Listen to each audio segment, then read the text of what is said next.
Egyptian adventure. Nadim and Anina came to play at Beef and Chip's house. Nadim had a book about the ancient Egyptians. It isn't just a book to read, said Nadim. It's a special sort of book. This is a model book, said Nadim. He opened it to show everyone. I get it, said Chip. You press out the shape and then you fold and glue them to make a model. The book has lots of shape to press out, so press down so that you can take out the paper and fold. Nadim points to this one, and trees. Can you see what this will be? An ancient Egyptian, he asked. Of course we can, said Anina. It will be a pyramid. Chip found some glue.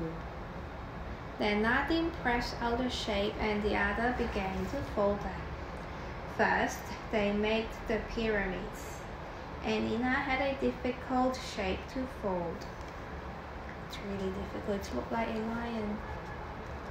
This is a springs, she said. They pressed out some tiny trees and people. Beef glued them all onto a sheet of paper, a big sheet of paper. It made a scene of ancient Egypt. The children were pleased with it. I'm really pleased with the springs, she said. At last the model was finished. It took us so good that they called Mom upstairs to have a look. What a good job you make of it, said Mom. I like the pyramid and the springs. The springs was hard to make, said Anina. Floppy ran into the room. He didn't see the model on the floor and he trod on it with his dog's big paws. He knocked it over a tree and crushed the springs. Oh, Floppy, everyone yelled. Floppy looked unhappy. He knew he had upset the children. Never mind, said Chip. It wasn't Floppy's fault. The springs looked even better than before. Suddenly, the magic key began to grow. The key took the children back in time. It took Floppy's too. This is not my day, thought Floppy. First, I get into trouble. Now it's a magic adventure, Floppy thought. The magic took them back to ancient Egypt. They were standing by a pyramid. The pyramid was still being built. Far off they could see 2 more pyramids at the back. That is amazing, said Nadim. I didn't think the pyramid were so big. Some people were pulling on long ropes. They were moving a big block of stone. That's amazing too, said Chip. I didn't know the pyramids were made with such big block of stone. Look over there, gasped Anina. She pointed to a huge stone sphinx. Let's go and look at the sphinx, she said. They all began to run towards it. Floppy didn't go with them. He had seen a cat. The cat hissed at Floppy. Floppy couldn't stop himself. He chased it. He leaped on to some blocks of stone. Floppy jumped up too, but the cat was too fast for him. Beef saw Floppy chase the cat. She called to the others. They all went back to get Floppy. but he was stuck on the block of stone. He couldn't get down. "Oh, Floppy, you silly dog," said Beef. The children looked up at Floppy. "He's a long way up," laughed Nathan. "I'll just have to climb up and help him down," said Beef. Then a man ran over. He looked at Floppy and gasped. The man called to some people. They ran over to the children. At first, they were talking and shouting. Then they all went quiet. "What are they doing?" asked Beef. "Why are they looking at us like this?" The people put their hands together and raised them in the air. Then they sank down on their knees. "They are bowing to us," said Chip. "They must think we are important, but we are not." "How strange," said Nathan. The people were not bowing down to the children. They were bowing to Floppy. "I can't believe it," whispered the Chip. "They must think Floppy is important. I wonder why." The people took Floppy away. The children followed it. Floppy couldn't believe all this was happening to him. A magic adventure is bad enough, he thought. And now this! The people took Floppy to the king's palace. The king came on to the steps. In Egypt, a king is called a pharaoh, said Chip.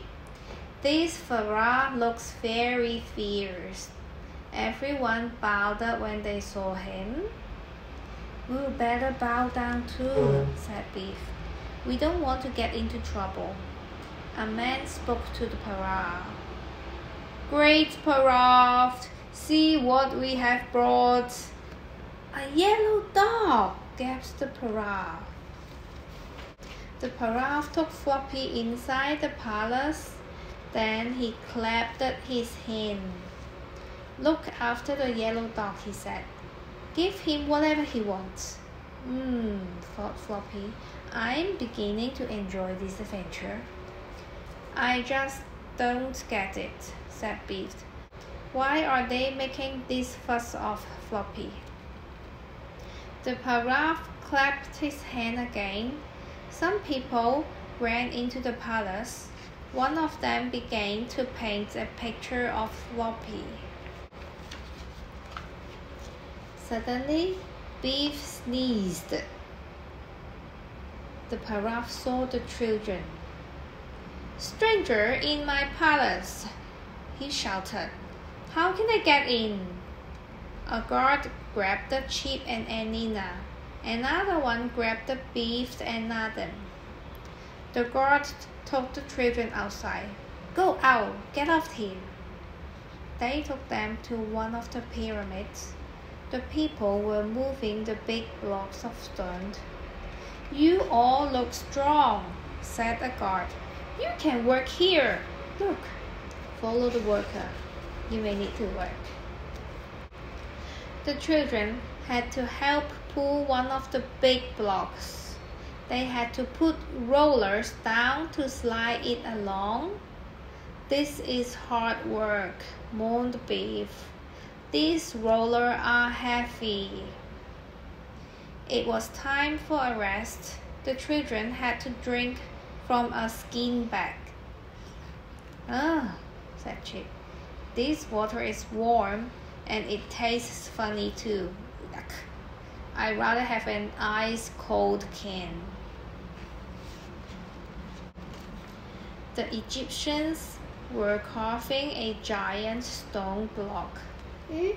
Floppy. Wow. The children had to pick up all the chips of stone that fell off. "This is hard work too," said Nathan. "There is no fun being an Egyptian slave." And Nina looked at the carving.